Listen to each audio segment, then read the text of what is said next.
Thank you guys for tuning in. Welcome to this week's episode. I'm Jose Ortiz. And I'm Mario Benitez. This week, we're talking about the Knicks breaking my heart yet again, beefing with people sometimes on your morning commute, and the importance of consistency. This is another episode of Saturday Gigantic.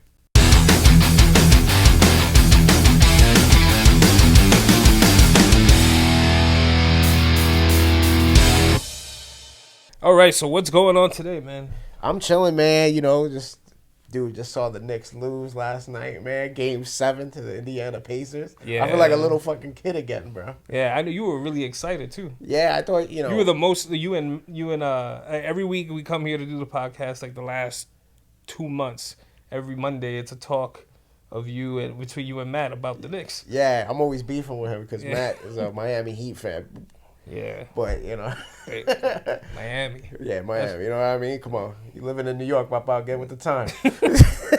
But, yeah, this year was, like, such a good year, man. And, like, seeing that team, like, they reminded me of, like, I kept telling you, they reminded me of, like, growing up, seeing Charles Oakley and fucking Larry Johnson, Patrick Ewing, John Starks, Chris Childs, Allen Houston, Latrell Sprewell. I remember. Bomb Squad. Yeah, these teams, this team was just...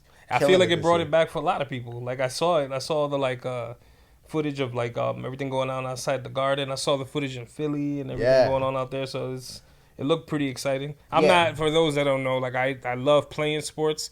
I was a bigger baseball fan than anything. We played basketball a lot. Yeah, when we were younger. I'd be like, behind 45 or 145 on 104. 145, yeah. Used to be back there playing all the time. Too, right? Yeah, all the time. I lived right pretty much across the street from there. Yeah. So it was childhood right there. Yeah. Well, you know, one person that I know for a fact is handling this loss very, very hard is our boy Lee Valentin, and he's today's guest. Yeah, today we got my friend Lee on, man. Me and Lee go back in this comedy thing. Like, you know, you make a lot of acquaintances in comedy, you know what I mean? Mm-hmm. But you make few real friends, and he's one of them. We care to catch up and, like, really always chop it up about life and, like, actually see each other, like, and hang out outside of just the work environment, you would so say. Really got to know each other. Yeah, so it's cool we got him on, man. And, that's what we're bringing to you right now, man. So check out Lee Valentin. New Yorkers are notorious for minding their fucking business too, right? For sure. It is. Yeah, I'd be ready to be gung ho about some shit, and then I'm like, I'm kind of tired, dog. I don't really want to. Maybe I'll do it tomorrow, but yeah, I don't get involved with much of anything. Man. But it be hard sometimes, right? Like, yo, dude, that shit happened to me the other day on the train. I want motherfucker smoking a hookah, on the train, and that shit had me tight, bro. What flavor? I don't give a fuck what flavor, bro. It wasn't one I liked. Like, I don't want to smell that shit when I'm going to work. Maybe when I'm with a honey after 11 o'clock. He had the whole... Bro, he had it foggy. And it was from 125th to 59th Street. So I got a deal. I'm in this fucking lounge on the D train. Wow. And while I'm going to work, and I'm just angry. And nobody... Oh, this was 2 in the afternoon. 2 in the afternoon. Oh, my God. While I'm going to fucking work. And I'm just... And everybody's just there like... Trying to minding their business. And I'm like the only one... If I had a meter, it was almost like about to ring off to saying something. Why didn't you just go to another car, though? Yeah, you're right. You're right. Yeah, you could just go to another car. I think it's because of the door. Those trains, you can't really go in between sometimes. Yeah. So they lock you in with the hookah. Yeah. So I was just tight, bro. Going to work. It's because I was going to work, to be honest. That's the real trigger. If I was off, I would have been like, yo, let me hit that, bro. Is this cherry, dog? I would have been totally fucking cool with it, bro. But he had the actual whole... Bro, hookah. Wow. He had the fucking lounge. It wasn't the big ones. It was like a small joint. That's but so wild. I guess that kind of falls with that. They say you can't smoke on the train. Yeah. But they have a picture of a cigarette. Right. They need to update. See, they're charging us more money. They're charging us more money for the trains when they're gonna charge us. They're gonna have to charge us more to change all the pictures out on all the trains. The not smokers. You gotta have a hookah. But actually, it's gonna create jobs. So we should crack. You gotta have mad shit on there. Yeah. Bro. Yo, dude. First of all, it's good to fucking see you, man. It's been a little minute. Yeah, it's good to see you, man. everybody's doing their own journey. I love that. It's Yeah. fucking cool. You were just in Baltimore, right? I saw some funny shit you posted about that. Yeah, I was in Baltimore, man. So I'm on tour opening for Kevin Herrera and Nick Alex, man. It's been dope. Nice. Been going around the Fucks with country. Nick. Yes, Okay. Nick is my man. Kevin is so funny, man. Yeah. Motherfucker's always on time. Yeah, it's been fantastic, man. So yeah, we just came back from Baltimore, and so we had 4 shows. Yeah. Friday, Saturday. First 3 shows, I was having a good time. I On was the loving- last one you got clipped? Yo, I don't know what the fuck happened, but they was just like looking at me, just like. What? And here's the thing: is that Kevin sells a lot of tickets, so the shows are sold out. Every show is sold out. When we got to Baltimore, the shows were not sold out. It's still like 80 to 100 people. You know, it's not the type of crowd that we're used to either. They papered the room a little bit. The club is like in a weird area. It's called Magoobies. The club is in a weird area. It's like an industrial park. It's next to a post office. So it was kind of weird to begin with. And then when we got in there, they was like, well, you know, we got about 80 people. And we was like, all right, that's still cool. It seats like 350 or something like that. And the first 3 shows, I was doing all right, you know, having a good time and shit like that. My cousin came out to one of the shows. My cousin was in fam there? Yeah, I had fam there. So he came to this first show Friday, and that was great, man. Everybody had a good time. But the second show, I don't know what it was. I think I said something like there was a white dude sitting there with like the half zip up, and he was sitting with it was a white dude. He was sitting with 3, I guess they were Latin chicks. And I said something like, they raised their hand like it's his birthday. And I was like, oh, shit, why are you here with 3 Mexican bitches? And they didn't like that at all. They didn't like that at all. And then some girl walked in late, and I was making fun of her shoes or something like that. But they wasn't fucking with none of it, dog. They wasn't having it. Like, I got them back kind of like at the end of the set. Well, I just started doing jokes, but it was brutal. And, you know, when I introduced Nick comes on the stage. He's like, how was it? I'm like, yo, dog, good luck. This shit is awful, dude. And he came off stage and he was like, dude, that's the worst show. And he was already complaining about the first 3 shows because he, you know, I guess what he was saying was over the people's heads. So he was upset at the first 3 shows. And then the 4th show just put him over the top. Baltimore. Have we ever been to Baltimore? I've been out there. I don't think I've ever been to Baltimore. Everything I know about Baltimore came from The Wire. Yeah. So everything just seems rough as fuck. Yeah, no, Baltimore. I used to go to B More. Shout out to my man Marquise. We used to go to B More back in the 90s, like 96, when it was The Wire. It was everything. The Corner, like, The Wire. Yeah, it was like We dealing with Omar out there. everything that you saw on The Wire. We saw boarded up homes, people living in them shits. It was like poverty stricken. They're selling them shits for $1 now. It hasn't The changed vacants. much. Hasn't changed much. For real? Yeah. I saw something about that recently. They're selling, I don't know, it's got to be some clause or some type of Right, you gotta- stipulation. But Yeah, you got to be from the city, I think, Yeah. and reinvesting in the city or something Yeah. Why like did that. so many people left? I don't know about that. Yeah. I mean, but it's a college town. They got a lot of schools out there, and the city's vibrant. Like the by the harbor it's a lot of stuff going on. The downtown area. Like we did a ride Saturday morning, and we was going through the hood and seeing the poor areas and shit like that, or the lower class areas and stuff like that. It was interesting. That's a lot of America too. Yeah. You don't realize that. Yeah. Shit. How America's fucked up right now. Yeah. I mean, Philly.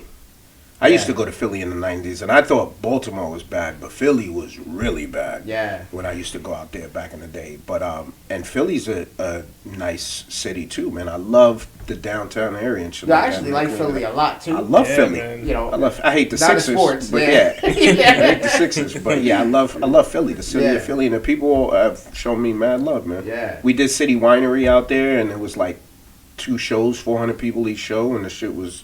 They showed us a lot of love, man. Dude, I went out to Philly and I did one weekend there. This was a few years ago, and dude, it was fucking awesome. Yeah. I was like nervous because I was like, yo, like I hear what you hear about Philly. You're like, yo, they're gonna shit on you. They're gonna fuck with you. And bro, I had such a fucking good time. And there's something I don't know what it is, but the white women in Philly are awesome. Yo. Really? They're my favorite white women. Yo. If you could rank white women. Philly white women, number one. Number one. That's What's number 2? Number 2? I don't even.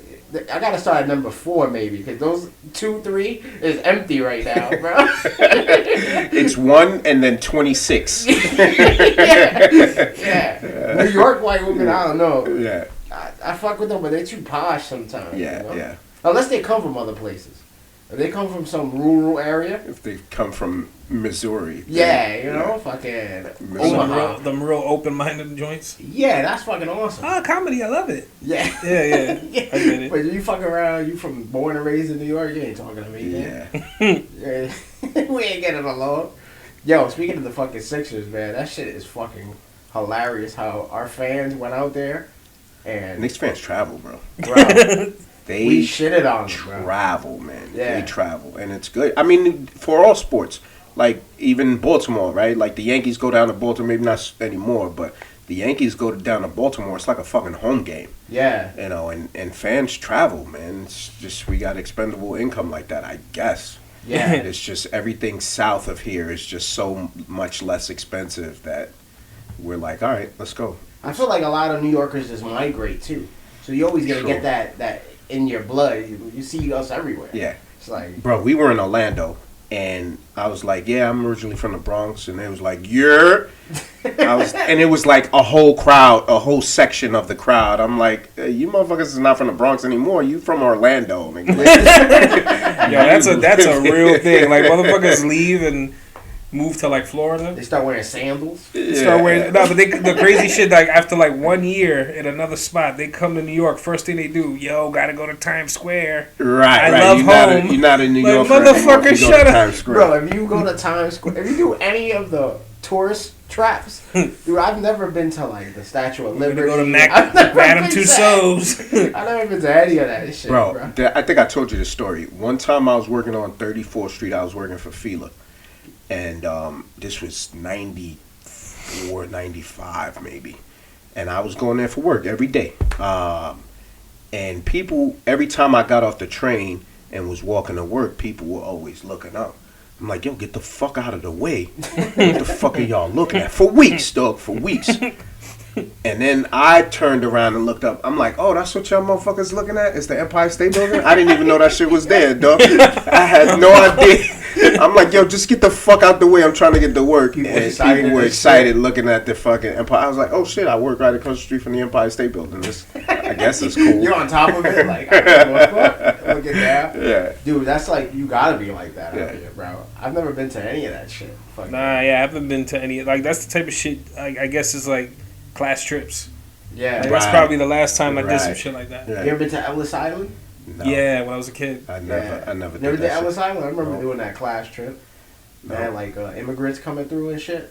Yeah, I did. I went by the Statue of Liberty, like on a boat ride and shit like that. But I don't think I've ever been to the Statue of Liberty. Yeah, I'm never gonna do that. For what though? Why would you want to? It's just kind of. You can see the bitch. Like, why do I need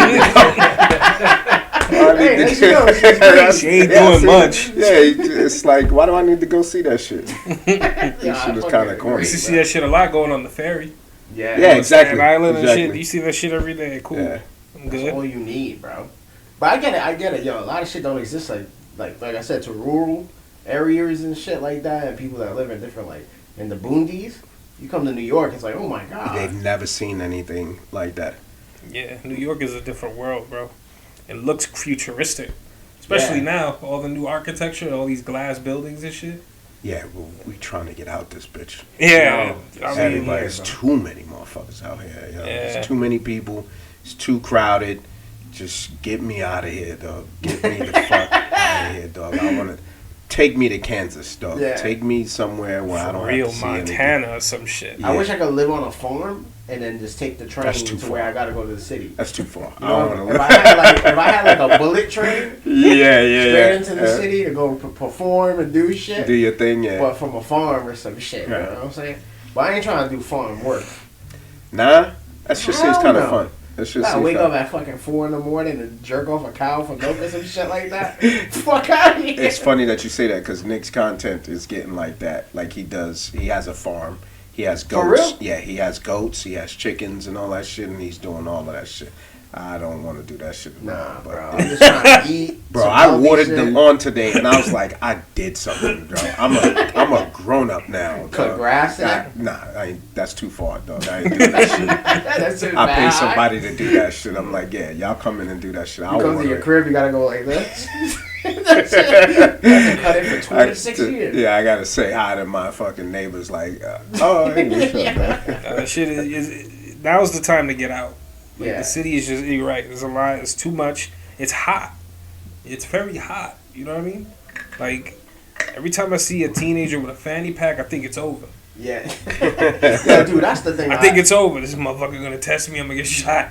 I can't die with a motherfucker pulling out from a fanny pack, Right, bro. a 22. They all got fanny packs now, bro. You ain't see? Yeah, I know, but that's like... Nike Techs, tech I'll suits. be upset. That's Like, so wild. come Kids on, today guys. are so wild, man. But kids always been wild with shit. I mean, you know what it is It's a though? little extra, though. Nah, yeah, it's like it's the ghost gun shit. Like everybody got a piece now. Before there was, maybe you get into a little knife fight or something.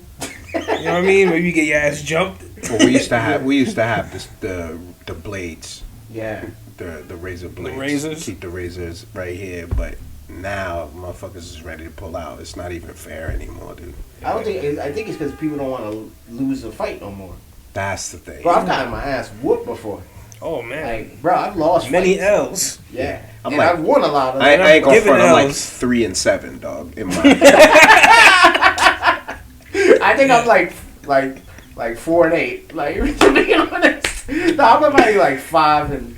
Probably like 5 and 6. Yeah, if I'm being honest. Yeah. Yeah, I mean, sometimes you try to leave that world with a good record, and it don't work out. Yeah, dog. You, It's you not, get dude. pulled back in. But yeah, you get respect even if you lose. That was always the thing. Not these days, because there's World Star and there's TikTok You are and clowning. you are yeah. Yeah, now Did they you don't see let the you video? forget. Did you see the video of the dude who touched? He was at a concert and there was a young lady on I know stage exactly what you're talking and he about, bro. touched her butt and the boyfriend came out and I guess maybe some of the bodyguards and they wore his ass out. They fucking And worked yeah, him. I've seen that. they wore him out, but it wasn't enough, dog, because he got up and he was doing like a dance. He was This. yeah, it was This like at one point. yeah. If I saw that, I would have went after him again. Yeah. But it was just enough of an ass whooping to keep him To keep him honest. calm. Right? He Yeah. started throwing chairs and shit like that, but they got to him again and he covered up, but he was able to walk away. That's a good ass whooping. Yeah. Like all right, Like no broken face. I yeah, didn't see no blood. You're not bleeding. His You're jacket not leaking. was still on. Right. You know what I'm But saying? you know what it is. Right. But then the guy picks up the mic 2 minutes after. The dude on stage is like, "Hey, don't touch the artist." Yeah, we got that message, motherfucker. we get it now. The stretcher and Hey, shit. please don't touch the artist. That might happen. Yeah. We just seen this dude get fucked But up. there's somebody else could have tested it and be like, that's not that bad. That ass whooping wasn't that bad. Maybe I will like touch if her you ass. gauge that, that's like from a 1 to 10. That was like a 4. But For ass whooping? Because he was up. yeah, he got up. But also you don't too, understand? They washed him like it was like multiple washings at once. one of the bodyguards picked him up by his head. That's You know how you used to wild, do man. little kids where you squeeze Yeah. their ears together and you just pick them up by their head Yeah. and they're walking around like he picked them up Your by his nephew and head. shit? Yeah. He really did that. He really did that. Yeah, they picked him up by his head, and he didn't give up, man. That's one dude who's got a future ahead of him. He doesn't quit. Even the girl, He that got doesn't. touched was hitting him. Yeah, Wow. she came off the She came off the stage. stage and hit him. Yeah, she was a big girl, so she had to walk down And the chairs stairs. started getting thrown too. He started throwing chairs at Yeah, them. that was And dope. then they jumped up more. That was and dope. he was like fetal position, and he Yes. got back up and was like walking around and started like flexing and shit. I was like, damn, they didn't really do shit. Yeah. Damn. Yeah, he kind of came off. Did they continue the concert though? That would have They been. probably They did. did. Yeah. All right, so on to the next All act. right, don't do it again. Go ahead, get back in the front. That would have Don't been do it awkward again. to stay after that, right? I think he did actually. He paid. Why would he get kicked So out? wait, would you enjoy that artist? Yeah, though? I think you gotta wait till the next artist to really feel good yeah, again. Yeah. Cause I ain't gonna stay while listen to the The same artist. the same artist. It Yeah, also makes me nah. think like, You didn't think that was gonna happen? Well, this was a showcase set, so she only had 2 songs, I think. Oh, all right. No, I'm kidding. I don't. You were there. You watched it. Yeah. You were the guy that picked them up. Yeah. The comments, like always on videos like that, are ruthless. Just Yeah. hilarious. Shit. Yeah. Like I don't. I hate that the internet is funnier than me too, dude. That Bro, shit makes me so angry. You know why? And Because quick too. Every thought process, everything that can be is on the internet. Yeah. So you're dealing with like filters of some of the funniest people. Yeah. Some of the nobody could ever be funnier than the internet. Yeah, it's so like, wild, man. Yeah, the internet is always undefeated. Yeah. Undefeated. The jokes that come out of like everything gets turned into a meme. It's like people who said like if they said the world was ending tomorrow, the meme would be the Jordan. Oh, the Jordan crying Crying Earth, yeah. on the Earth. Yeah. Bro, that It's shit true. is true. Yeah. It's fucking true, bro. That shit is totally true. Dude, I don't know. If I became a meme, that'd be fucked up. I mean, could you handle being a butt of a joke like that? I would love to be a meme, dude. Yeah. I would love. Yeah, it I would mean, mean. yeah, you just gotta flip it, right? Yeah, exactly. I would make sweaters of that shit instantly. Make money and on wear it? that shit on one of my videos. Like That's true. You gotta own it. yeah, that's mine. That's the Yeah. only Using thing. my likeness. Yeah, that's Yeah, the only that's thing true. you can do. Where You anything can like accept that, that it happened and Move you on. just move on because they can't make fun. It's like the Eminem shit, right? You know, Yeah. And my- make your own shit. yeah, and Yeah. then people can't talk about it anymore. That's Have- true. Have you ever done any roast battles? Never. Never. I'm very sensitive, dude. I'm very sensitive. I've done a couple, bro. Son, I've I'll got be ready to fuck somebody up, dog. You talk about me? You like, don't talk about me, dog. Yeah, no, I don't like it. I don't like it. I mean, I like to watch, but I'm like, nah, I don't want to be up there, though. Yeah, and I feel like you would be good at them. Nah, not really. Probably not. Nah. Nah, I don't think so. I don't know if I don't know if I don't like picking. I mean, I can't say that I don't like picking on people, but I don't. Yeah, I've seen you. I don't like hurting people's feelings. Like I'll Not- talk not about something people too in mean. jest. Yeah, Yeah. I don't like to be mean to people. Yeah. And the only reason why is because I don't want people to be mean to me because I'm sensitive, dog. Yeah. I don't really, I don't want to open up myself to doing shit like that. You know what I mean? Or Yeah. to allowing people to talk about me like that. Yeah, no, I agree. I even though I've done a few, and I was just like, all right, I've given people mad ammo too. Yeah. Like I'm open with that. Like, yo, write some funny shit. Yeah, I think the issue too for me is, I already have a problem writing jokes, so I don't want to use the time to write jokes that I'm only gonna say once, and then I can't use anymore. So I'm like, nah, I'm not gonna waste my time doing that shit. That shit is all like that's the only reason why I never did more because I found it fun when I only did 2. I think you went to one. Which what was I that? battled John Z at one of his roast beef joints. Was that? Oh yeah. I remember that. I Yeah, remember so so it was cool, but bro, it was weird waking up and thinking about roasting somebody for weeks. Like as soon as I wake up, I was like in my head, this tall doofy motherfucker. Yeah, And it was just fucking weird. Yeah, I'm gonna put this motherfucker down. Yeah, to wake up and think about another man is wild. And wanted, yeah, exactly. It was way too obsessive, and I was like, I can't be doing this. It took away from joke writing. Yeah. That's the main thing though. Is that you have to be, and you don't want to get up there and bomb on a roast. You know what I'm saying? Like you don't want to. You have that Because you took the time and you were thinking about a dude the whole time, and you was like, son. What is I'm gonna say about this dude? And you get up there and it doesn't do well. You're like, I just wasted my life. You wasted a few weeks of thought process. Nah, that's true. I get that. I spoke to John Z, by the way. Oh yeah, how's he doing? He's doing all right, man. He's we talk like every few months or something like that. We try to catch up and all that. But yeah, I started comedy with around maybe he started a year before me, but when I took the class, he was in the class too. Oh shit, So I didn't know that. Yeah. So we kind of came in together, and I thought y'all just like knew each other from like mics and no. We came in together. We started at the same. Well, again, he started maybe a year before me, but when I took the class, he was also in the class. So how long have you been doing comedy? So 2015, probably around. We started around the same time, so 2015. But in terms of years, I can't really say because, even though it's been 9 years or going on 10 or whatever it is. I'm going on 10 right now. Yeah, we had. Can we really count the pandemic? Because we weren't doing anything in all of those 2 or 3 years. I know I wasn't. And also too, I think when people ask me about it, I didn't go as hard as most people because of my career and my family obligations and all that shit. I use that as excuses too. So I'm like, yeah, it might be 10 years in time, but a lot of people who have been doing it 10 years, they might have been going way harder, harder than me. And, they're at different levels because of it, So I've been doing it kind of at my own pace, right? Yeah, but you got a good balance with shit, though. I'll say that because, dude, you and I've told you this before, as much shit as you juggle in life, a business, fucking a job, a wife, kids, I don't even know how the fuck you do it. I had Lee Jr. with me a lot of the time at the shows when it was my weekend. I'm like, all right, son, we gotta, we gonna go fucking Dave and Buster's in the morning, but at night you gotta come with me to the shows, and that's kind of the way I had to do it. And I would see my wife after the shows, or before she was my wife, she was coming to the shows. After I married her, she was like, I ain't got to do that shit no more. But that's kind of how I little jokes tonight. Yeah, that's how I had to do it, man.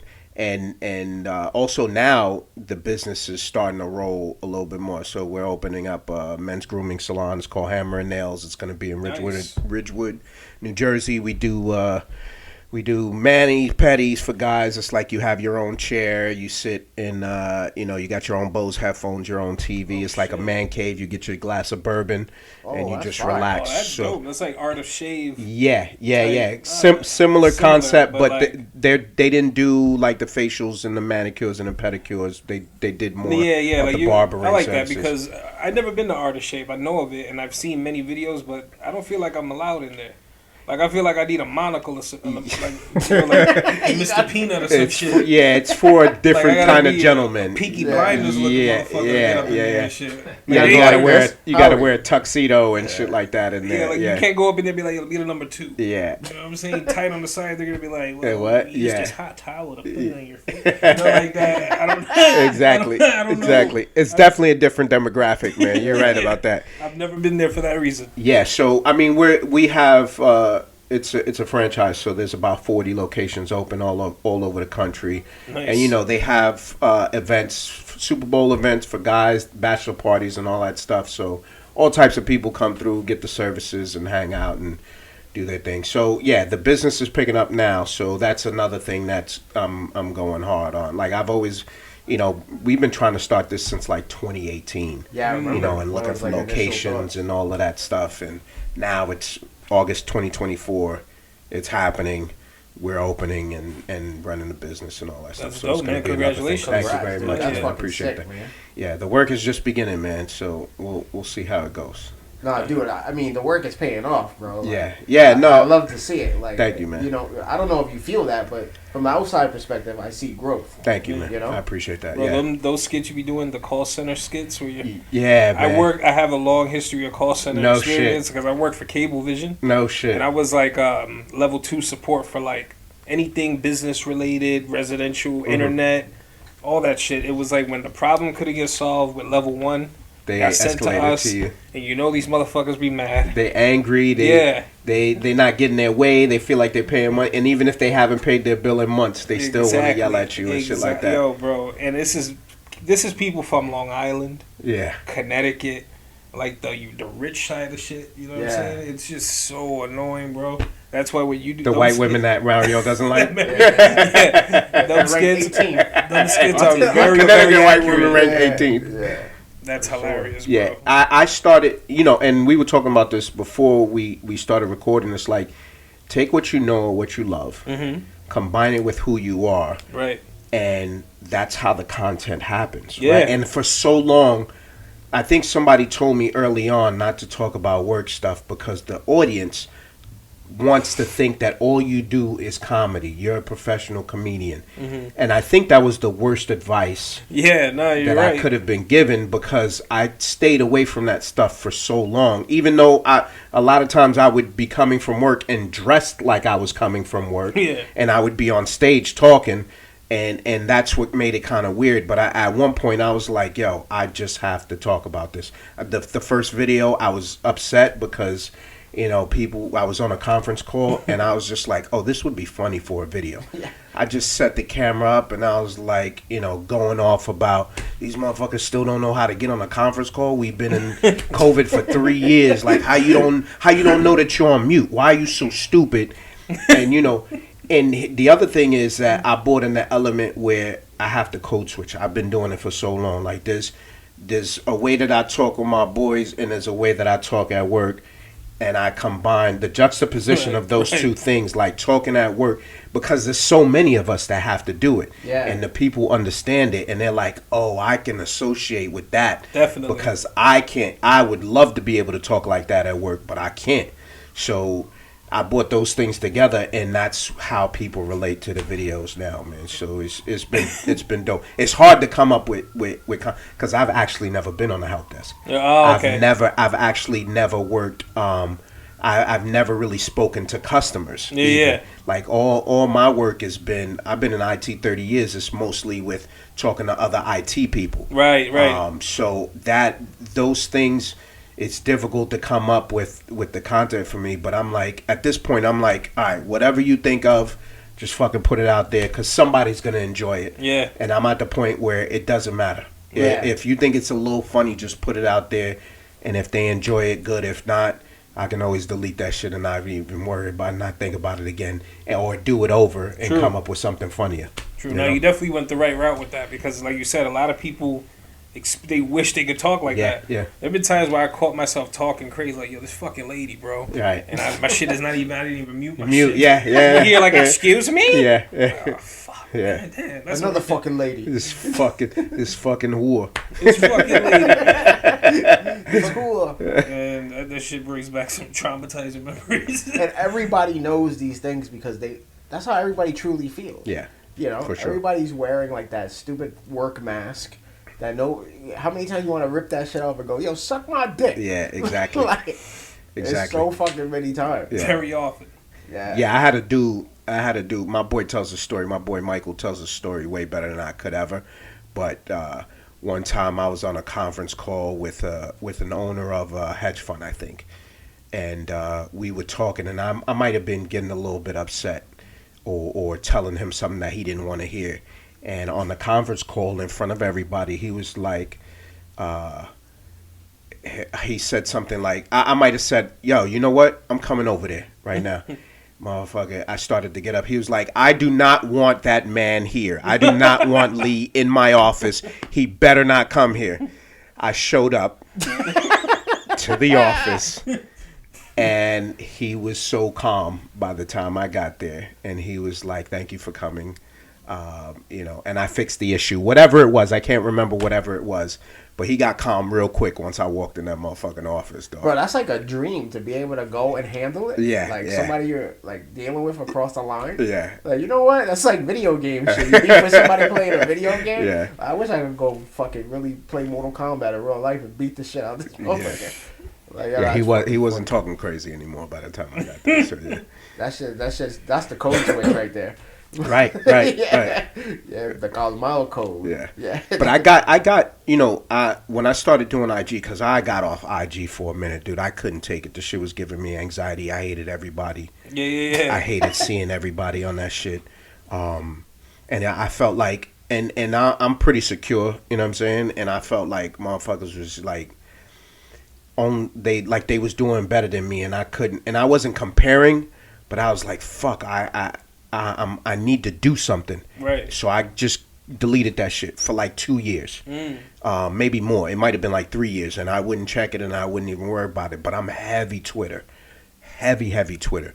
I love that shit. Yeah, you're big on Twitter with like sports. Yeah, so because I was watching sports, and that's the other thing too. It's like whatever you're gonna talk about to your boys, or whatever you're gonna talk about to your peoples, There's people on Twitter who you can find that you can match up with. Like if you watching BMF season 3, there's gonna be motherfuckers out there who hate it, who love it, who are gonna talk about it while the shit is on. Those are your people. Yeah. Connect with those motherfuckers and just talk to them like you're talking to your people, because you have that in common. That's what I love about Twitter.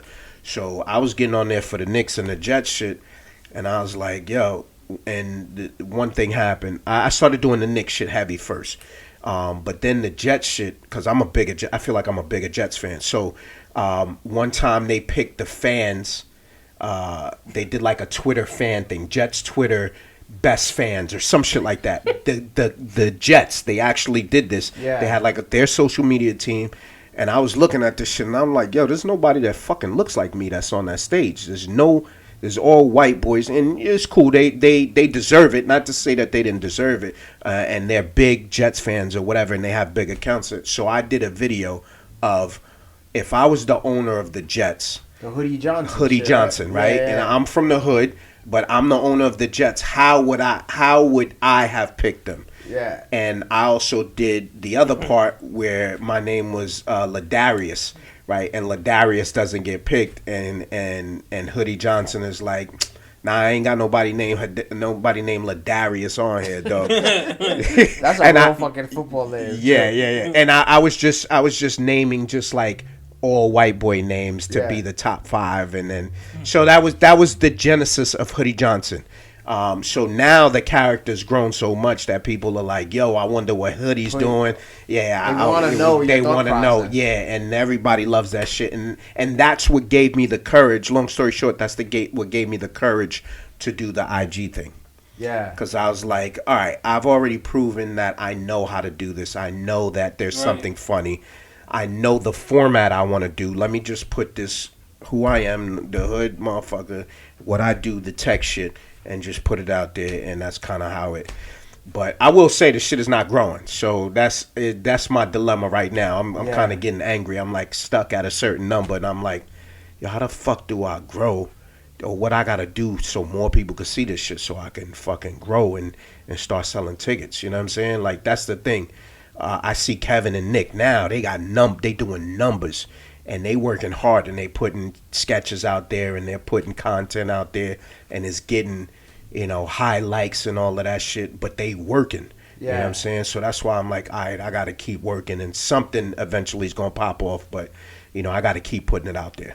Right. Yeah, I'm in that thought process right now where I'm trying to, I'm really close to risking it and just going 100% in, because I feel like I never saw the growth that I could achieve because I'm not in it, and I'm like, that's the biggest thing is just starting the shit and doing the thing, you know what I'm saying, getting that shit out there. So you got to do it. Yeah. And again, if you don't like, if you like it, put it out there, because other people are gonna find it and they're gonna like it, right? Yeah. But you have to be consistent doing it. Like I didn't put up a video today. Normally my videos come out at 7 a.m.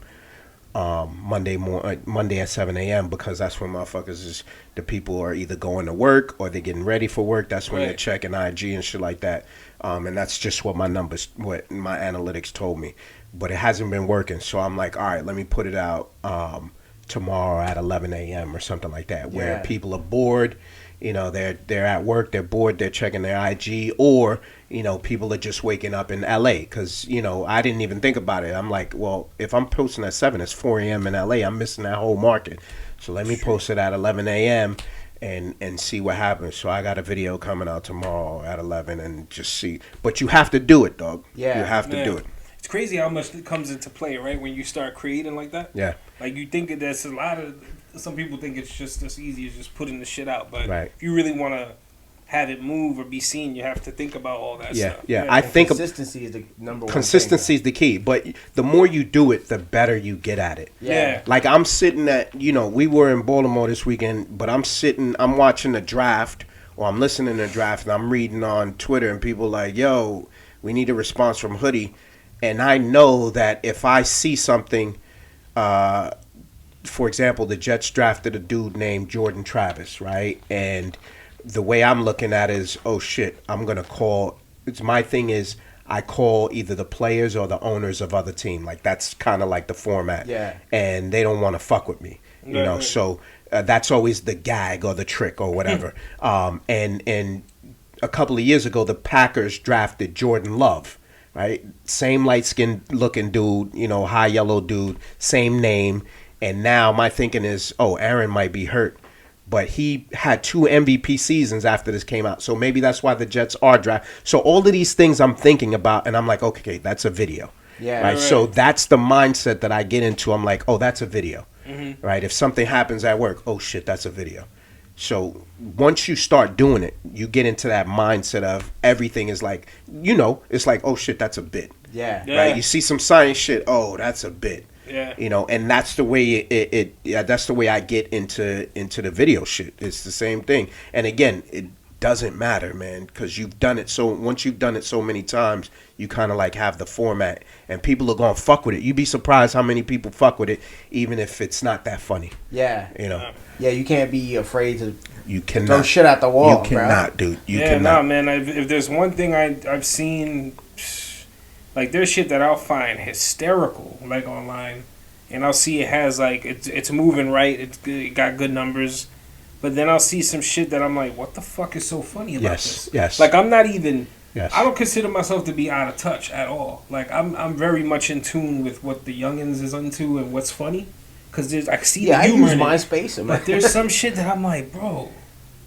This shit was never funny. Yeah. Like, this was not. Like, there's something, like, some shit floating around TikTok that just ain't it at all. Yeah. And no matter who it is, I'm just like, what the fuck is Yeah. But that's that whole, like, and you realize it even on stage, is like, it's all subjective, right? Right. Like, some motherfuckers gonna fuck with you, some are not. Yeah. I think the problem with that is, as a creator, it becomes frustrating because you're like, especially if you see something similar to what you're doing. Yeah. Right? Sometimes I'll see something that's similar to what I'm doing, and I'm not really upset with the creator, or, you know, maybe it's not funny, but I'm like, wait a minute, how does this have 1 million views when it's similar to what I'm doing?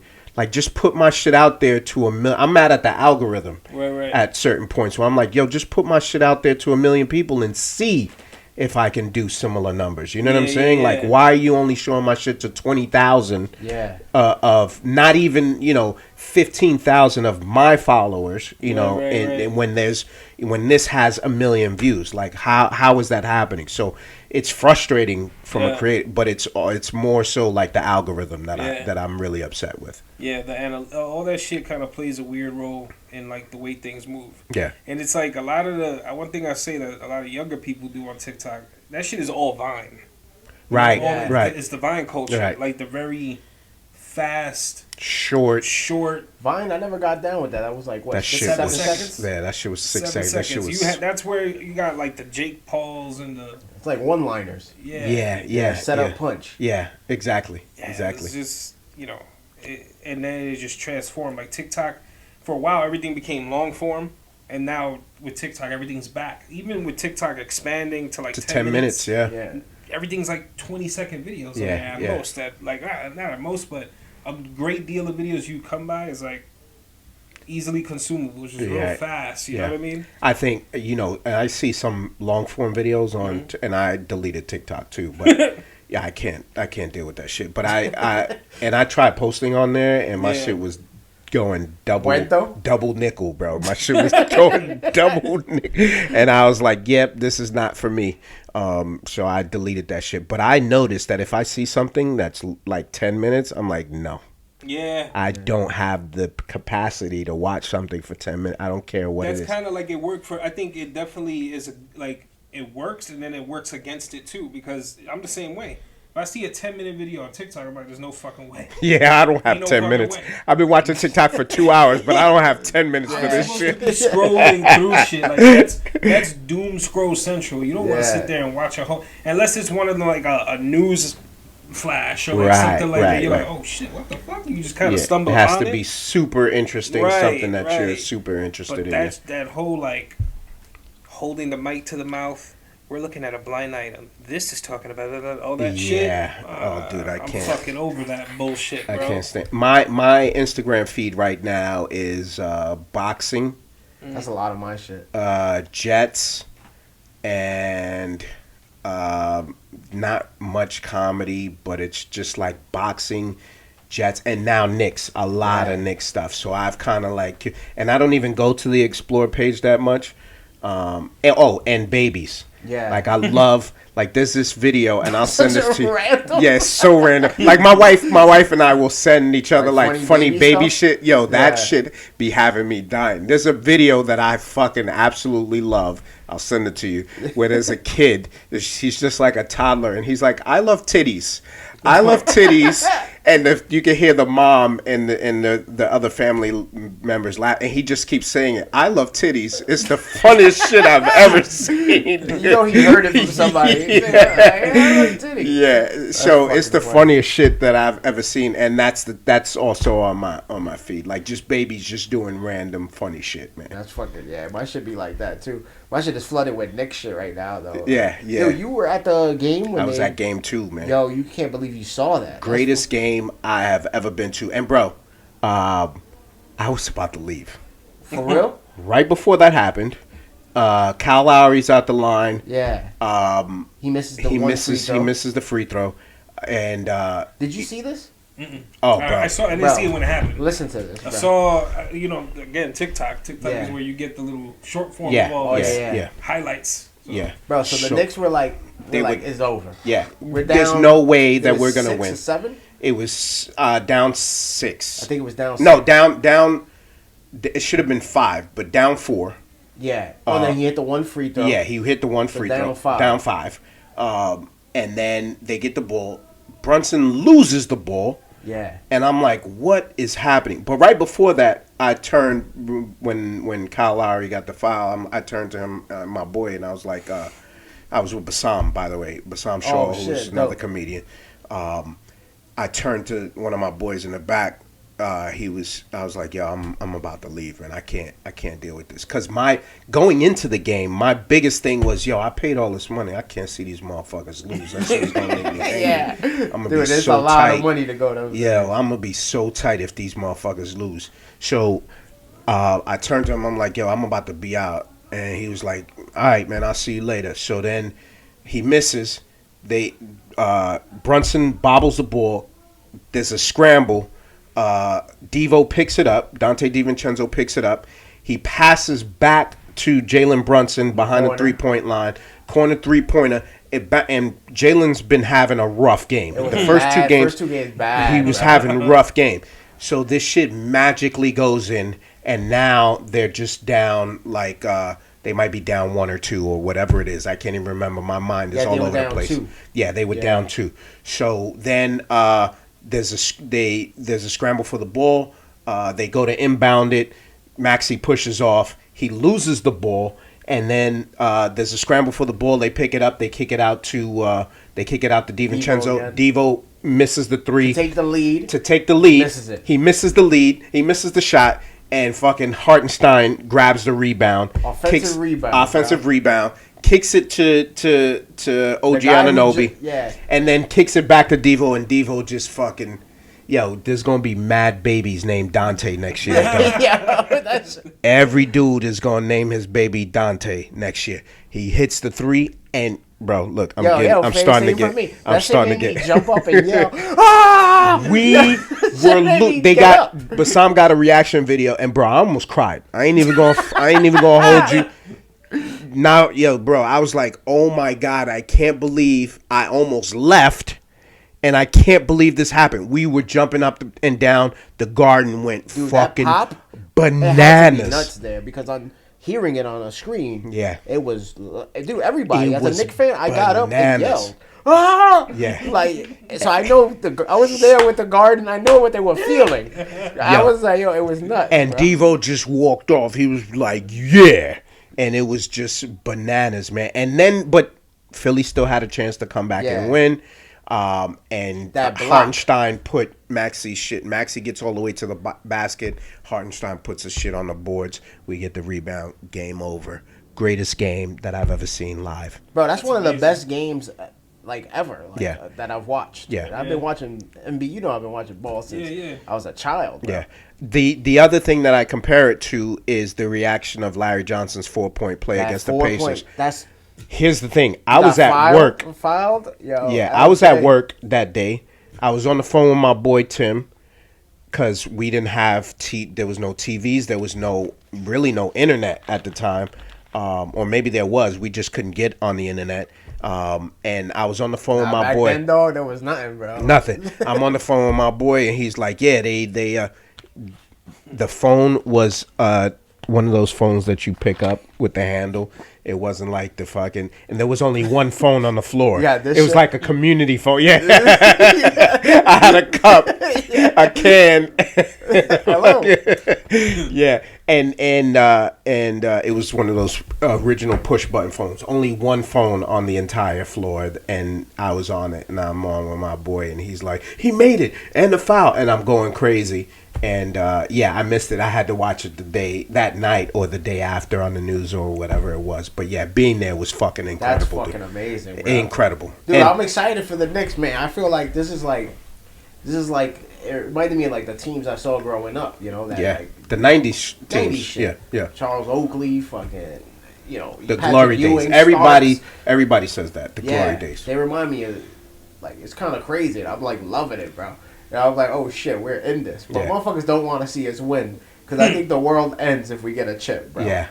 Like, I always, I'm like, bro, it's going to be way worse. You know where shit goes off when the Yankees win. Yeah. Oh, my God. But a Knicks championship out here will be fucking nuts. Yeah. Yeah, it's going to be. What you think will be, like, some of the top crimes committed in the Knicks win? I think 3 cars getting flipped. Nah, I don't know, cause you know, like in Manhattan, it's kind of like preppy dudes, and now, those be the wild ones, those hockey fans and shit. Yeah, but I don't know. There's a lot of liberals, so you know when they see the riots in St. Louis, they're like, "What are these guys doing? Like, why are they destroying their own community?" So I don't think that's gonna happen in Lower Manhattan. Maybe in Brooklyn and Staten Island, there'll be some cars flipped over. There's gonna be like an increase in fucking, you know, dice game shootings and shit like that. You know what I'm saying? And there's gonna be at least 10 guns shot into the air. Yeah, of course.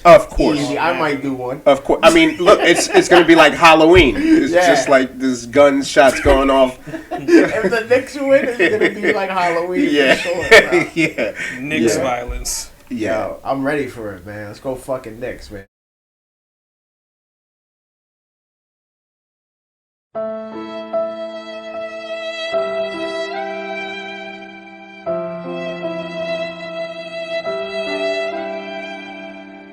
Fuck that. New York Knicks 2025. We coming for that ass.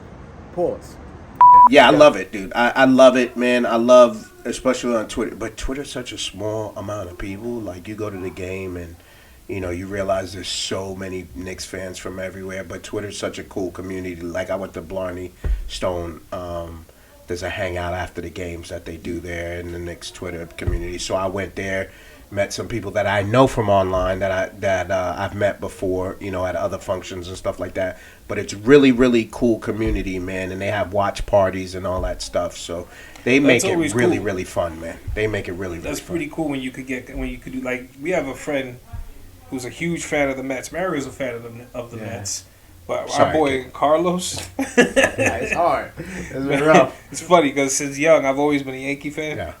And I remember he was also a fan of the Braves, and he was there in my crib watching the Braves the lose the series. Oh man, that? the Yankees wiped them out, dude. Yeah. I love that pitching staff from that era. Oh, of course, John Smoltz, Greg Maddux, yeah. That's then the lefty dude went to the Mets after Tom Glavine. Tom Glavine went to the Mets, and flamed out. It was bad when he went to the Mets. That was an era. Yeah, here's how long I've been a Yankee fan. And the Mets were good when I was a kid, right? So Babe Ruth. Yeah. I saw Babe Ruth play for the Red Sox. I've been a fan since they were the Clippers, dog. Since they were the Columbus Clippers. That's how long I've been a fan. No, I was talking to my cousin about this the other day. We used to scrounge for $1.25 to get bleacher seats, dog. That's how long I've been a Yankee fan, man. Like when the seats were $1. And when they had free tickets for the Con Edison kids, like we played baseball in Mullally's Park, like on 165th and Jerome and all that. And in those leagues, they would give us free tickets. So we would always go to the Yankee games. But the Mets had Darryl Strawberry, Doc Gooden, Mookie Wilson, all of these stars. So I was kind of like, and I saw them in the World Series. They were the cool team, but it was just Yankees games that I was going to all of the time, man. So I root for both. When they play each other, I root for the Yankees. But yeah, I'm a diehard Yankees fan, man. Yeah. I feel that.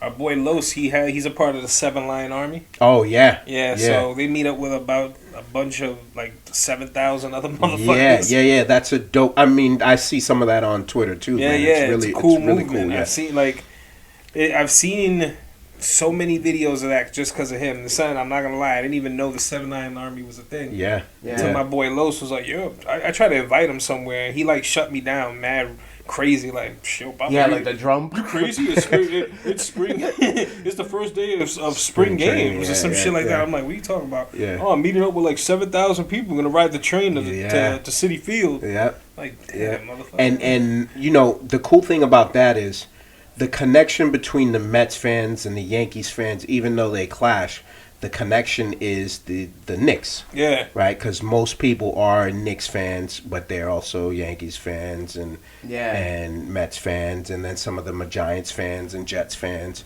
But the combo is the Knicks. For the Knicks. That's how we all come together. The passion comes from, bro. That's how we come together. Bro, the craziest game I ever seen at Yankee Stadium was Bad Bunny. Really? That motherfucker, bro. I went to go see him. It was 2 years ago when he went on that sold out tour. Yeah, bro.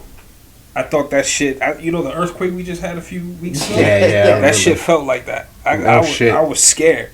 I was looking around like, yo, this shit's about dancing, right? Bro, he brought out Romeo Santos. Oh wow! From Aventura, he brought him out on the first night at Yankee Stadium, and I couldn't hear, bro. It just piercing screams from a billion women. Yeah. Like I never. Too, though.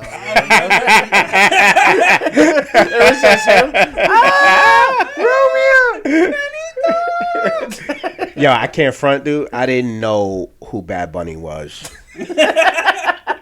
I know like one song from him. Now I'm more familiar, but I was embarrassed. I didn't know any of his songs. I didn't know that this dude was so big, dude. Yeah. And I mean, I still kind of don't know, but you were saying earlier, like, you don't pay attention to that. Yeah, I really don't, dude. I really don't. Yeah.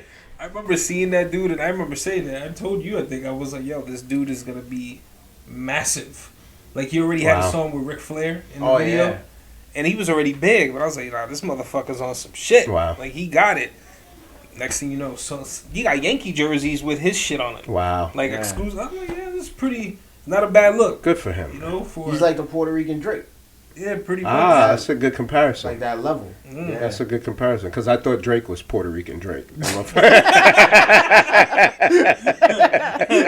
Bobby Champagne. Yeah. Yo, bro. Lee, thank you for doing this shit. Oh, man, this shit is over already? Yeah. Matt, why you yawning, dog? Bad's knocked out. Yeah, what's good, guys? Oh, have we started yet? Yeah. Nothing's recorded. I'm sorry, guys. Take two. I can keep going, man. This shit is dope, man. Just do it over. This shit is dope, man. Yo. Thank you for having me, man. Of course, bro. I appreciate you. I'll always show up for you whenever, because I love you, man. Same here, man. You know, you obviously like a brother to me. We have so much in common and all that shit. So whatever you need, man, I always want to see you win, kid. Same here, always, man. always. And we are, bro. Yeah, and I'm kind of fanboying Jose before the whole shit. I'm like, yo, so tell me about how you monetizing, B. Let's talk about that on the pod. Tell me how much you making, dog. Let me see your statements. But no, I find this shit so fascinating, dog, and I'll be sitting there every time I think of him. I'm like, today. Every video. Every video starts, Exactly the same on TikTok. Every time you wake up, that's today. Today. I got a coworker who does the same shit. He'll call me today. What up, bro? That's so funny, man. But the stories are so interesting, man, and it's probably things that we've heard about or read about, but it's so interesting. Like I like biographies. Like if I read something, that's kind of like my preference. Right. Sports stars, actors, whoever it is, real shit. I like the biography, and that's kind of what you're doing. You're kind of like touching that nosy side of people where they want to know more. Like, this is so interesting. What was the family thinking? How did they react? How did it happen? What happened?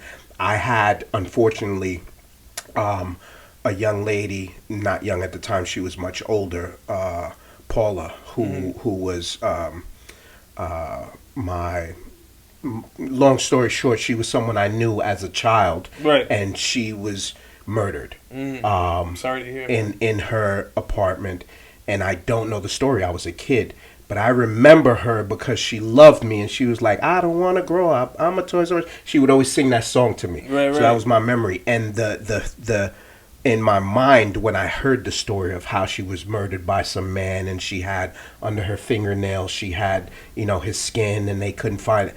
I don't remember vividly, but the thought of how did that happen, what happened, right. And that's kind of like what you're touching on, right. And it's so interesting, man. It's man. so interesting, and I love it, and I'm glad you fucking getting paid for it, and that you're doing it because it's so dope. And I know how much fucking work goes into it, man. Yeah, so man. Keep going, kid. Thank you, bro. And every time I see him, I'm like, I know him. That's my man. I know him. That's my man. You really do. Look, not for real. I know him. That's my man. Thank you. I'm happy. Everybody's really homing in on their shit. You know what I'm saying? Yeah. You're on point. We're all just kind of. I feel like this is the beginning. You know what I mean? Yeah, Everybody's yeah. just kind of getting into their groove. Like, Yeah. I was doing a lot of video shooting with like friends. I did shit on Mario, Matt. Like I was doing this. I had Streets of Talking like beforehand. Mm-hmm. It was just me. It was 1 minute videos where I was just kind of same idea, like taking the camera out, getting shots of the street, and I wanted to interview like the everyday New Yorker, you know, kind of like Humans in New York, like video form. Right. But then I realized I'm like 1 minute, it works, but at the same time, it's like there's got to be something more that people really want to come here for. Dive you know into, what I mean? yeah. And it never really stuck, but the experience I got through going out there and shooting and Yes. That's the thing, man, is when you start anything, it leads you into that next thing. Yeah. You just have to start doing something, and that will take you to. Don't get worse. Yes. Right. Get better. Yes. You get better, but you find out after a while. You're like, you know what? This is not it. But I do know what I want to do, and you already have that mileage where you're like, all right, I'm gonna take this experience that I gained from doing the 1 minute videos into this thing, bro. Dope. Yeah. Thank dope. you, bro. Dope. Thank you. I appreciate it, man. I want, and I keep saying this, but I want people to understand this again. Like, take what you love, what you'll talk about at any time, and who you are as a person. Combine those things. That's your audience. That's true. Yeah, because I can't count how many times I've just been talking people's ear off about this type of shit. It was time. Like the first video I ever did, a lot of people don't know this, but the first video I ever did was somebody we were friends with. Wow. Like this girl, Boytumelo McCallum, who passed away. She was killed. The person who killed her was our boy. Wow. Like, we were talking about sports. We were in the yard playing. We went to the same junior high. Football, basketball. We were playing football, basketball, tag, video games. This kid was nasty at everything. He was one of the funniest dudes I've ever known. And once we went to high school, everybody kind of went their own ways. Right. Last thing I heard was like, yo, Mike brought a gun to school. He got expelled. And I'm like, what the fuck is that? Like, why he doing that kind of shit? But by that point, it's not as easy as it is now. You keep in contact with people. And, throughout the years, he ended up getting involved with that girl. And, she was a good person. She had a whole future ahead of her. Wow, the dude just man. went off his fucking... That's why I have information in that video that, like his class picture and shit. That's mine. Wow. That just came from my stash because I went to school with that kid. So from the beginning, and we heard that when we were on tour when we first met him.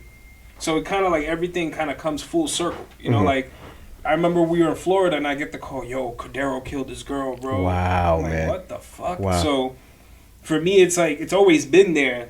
Like it's always been an interest, always been something I wanted to kind of put out there. But it was like the end of 2021 where I was like, fuck that. Like this true crime shit is boring right now. Like, it was boring me. A lot of motherfuckers. Like I'm not trying to play nobody because there's I always say there's room for everyone. I don't go out of my way to shit on anybody or that's not me. But there were some people who I'm looking at what they're doing. I'm like, this shit ain't even like. This is not it. Right. You know what I'm saying? Like if you want to do this shit the right way, you gotta come different because. Otherwise, you're arguing with people about shit that you don't really know about, or that you don't really understand. You're not into it, so you're not. You can't argue back because you're not. You don't have as much information, or you're not as. You don't have a bit in it at all. You know what I'm saying? Yeah, it's like a lot of people. They look up articles. I've caught people stealing my shit, man.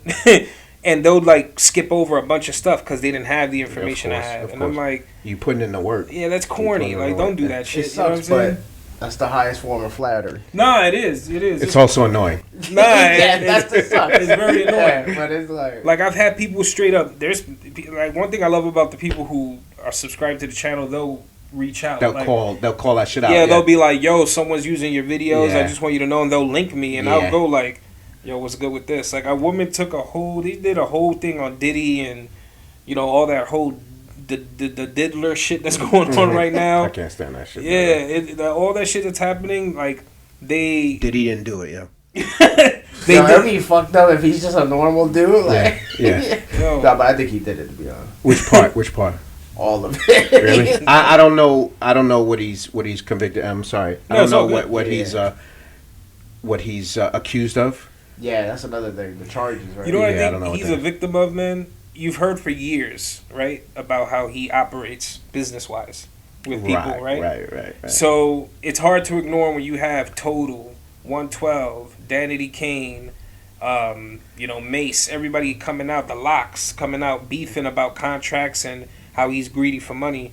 And then when the Cassie shit happened, there was like a payout the next day. Right. So it kind of solidified that there got to be something that you're hiding there. Yeah. And now you've already have such a bad reputation that they could say anything and you're going to believe it. You know what I'm saying? Like it is kind of like a double-edged sword because he could be guilty about all that shit, but there could be stuff that gets thrown on top of that that never had nothing to do with shit. And it's like, yo, you're gonna have to eat it because you just kind of set yourself up for that. Yeah, but how many times have we heard those stories in music in general? Like, I'm a little concerned that it's only Diddy is doing this. Yeah, like it's, you know what I mean? It's very strange. I feel weird calling him Diddy because I'm from the Puff era. Yeah, the Puff era. Right? Yeah. It's the same thing with like you see this whole shit with J-Lo now, right? I like J-Lo's getting shitted on because she's not. I did like see everybody's making fun of her for like acting like she's from like the hood. And I did see that because she's so been kind of, and they keep latching on to the whole shit about those are not her vocals, those are Ashanti's vocals on the backing track, and I'm like, bro, I don't know what era y'all come from, but I grew up in the era of like CNC Music Factory and a bunch of motherfuckers doing that. Yes. Where it was like heavier women in the background doing the vocals, and they would put a model in the front and have a whole operation. Milli Vanilli. Right. That whole shit. Girl, she was like a bigger girl. That's the woman from. She helped sing "It's Raining Men." I think it was the Weather Girls or something like that. No, was it like? It's just a good vibration or some shit that's like that. That's her. Yes. The Good Vibrations, right? Yeah, the woman who like sings that is she's from a group. Yeah. And her vocals were used like throughout the years for a bunch of songs, but they were always putting someone else's face on it. Everybody dance. Yeah, I mean, look, even LL Cool J, his song "Doing It," right? There's a big girl, and this was a controversy at one point. There's a big girl who sings, who's actually vocals. She sounds fantastic. But she wasn't in the video. Yeah, they it was just a different had pretty woman. girls doing the thing. So I think like for a lot of kids, it's not kids, but like people who may not be as familiar with that. This is new for them. Right. But for me, I'm like, bro, that's standard practice in music. Yeah. Like a lot of the songs we know ain't even by those people. Right. You know what I'm saying? Like Waiting for Tonight, J-Lo, that's not even her song. Yeah. That song was already a whole single by a whole group. She just remade it. That came out and went it did numbers and it was on the radio and on mixtapes and all types of shit. Yeah. And then she came back later and did it. Yeah. And there's plenty of songs that are remade. Yeah. And resung. I mean, even Beyonce's doing it. But I think that the problem is it's wild because they're like, oh, she has no talent.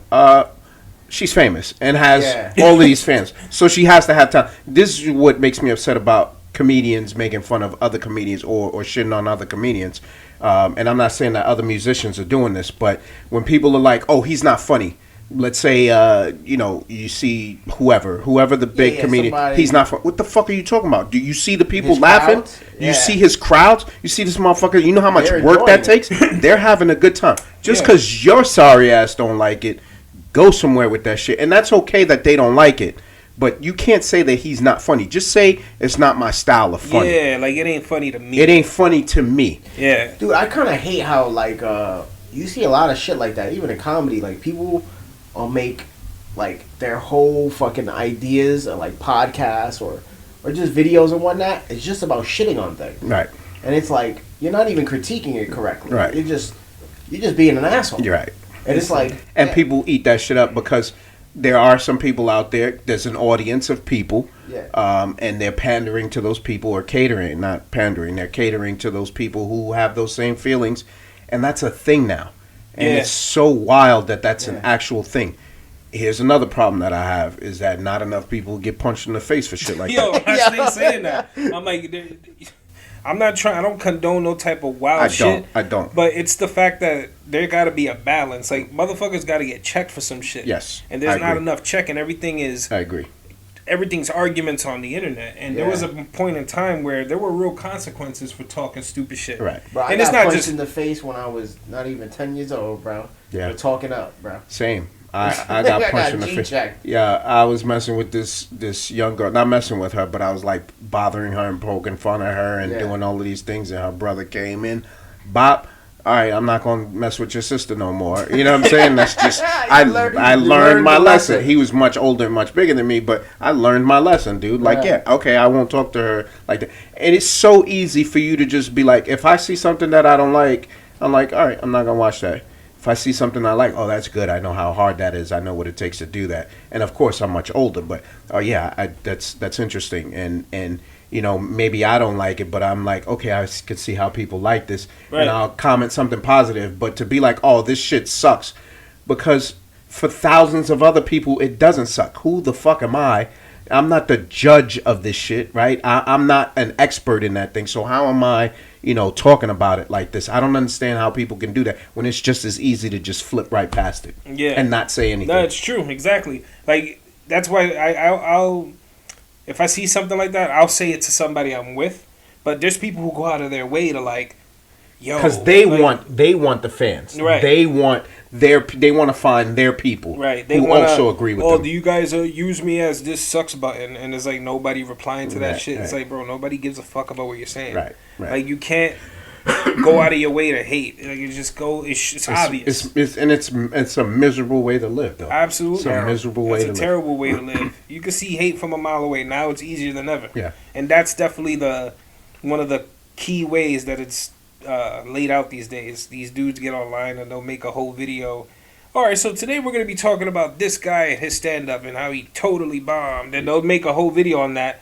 It's like, bro, never having you don't looking at the other 9 times out of 10 that the dude kills, right, or that the dude is fucking getting paid, or he's writing for these shows, or right. Motherfuckers got their head like the nerve of you to come out and say someone like a Kevin Hart ain't funny. That what do you burns my ass. My mother, like, yo, what have you done? Yeah, like you're not even qualified to talk about that. Yeah. You know Put up your 6th grade highlights from basketball, your 12 and under tape, and let's see how you did. Yeah, so it's weird and it's annoying. I can't say I'm not big enough to have haters, and I can't even see it. But I have had some practice with people having shitty comments, and I ain't gonna front. I get on my IT thing and I start looking up where they live. And I'm like, I'm just gonna show go to this guy? I'm just gonna show up and let's see how he feels. You know what I'm saying? But I've learned to just be like, yo, that's a them problem, and that's okay because everybody's entitled to their opinion. But that's a them problem, and I'm sorry you didn't have a father to hug you. You know what I'm saying? But I don't comment back. I don't delete it because it's gonna happen. So I'm training myself now for when it does happen that it can't bother me. Yeah. But you have to get to that and just push past that and be like, I don't care what anybody says. I'm just gonna do this shit. Stick with the love, man. Yeah. Just always stick with the love. Absolutely. If there's people out there who can deal with it better than I can, who am I to just sit back and stop because some rando says something? You know what I'm saying? True. You just got to keep pushing through that shit. You got way more fans than you do haters. Right. That's it. Right, you know what I'm saying? If you have more haters than fans, then you're genuinely doing something wrong. Actually, you might be doing something right in this economy. In this day and age. Yeah. Oh, hate works? Maybe I should try that. That's like a thing. It's almost like a gimmick. Like, oh, this is how I'm going to get the attention, the dopamine hit that I'm looking for. I'm just going to hate on shit. Because there's other people that like this. And I'm brave. I'm so brave because I'm hating on shit. And nobody else is doing it. That might make a good whole separate character. Yes. Like the hater. Hey guys, today we're gonna take the most beloved hip hop albums and hate on them. And shit on it. Illmatic was trash. It was ready just to awful. die. Yeah. Right? Yeah. What do you mean? What are you talking about? Yeah, it's just so terrible. Give me the boot. Yeah, it's so terrible. That like even now Drake. And I know we're past the fucking 3-hour mark on this. That's cool. But even Drake, like, people are like, oh, he's corny. I'm like, are you serious? This is the richest rapper we've ever seen in the history of ever. One of the and biggest you're saying, artists ever. Yeah, pretty much, yeah. And he's corny. I'm like, I'm sorry you don't have good taste. Like, what are you listening to that is so fantastic that you think this is bad? Yeah. And it's wild to me that people are allowed to say things like that. It's so wild to me. Yeah, people just have bugged out. It's kind of like, I'm sure I don't want to end the pod on Drake, by the way. I'm sure a lot of the people who like have shit like that to say about artists and people like Drake, they were probably fans of his at one point. Right. And then he made the techno album, and he was like, "I'm getting up," but that techno album was great. It was a great album. I like it. I listen to it all the time. You a real Drake fan. I am.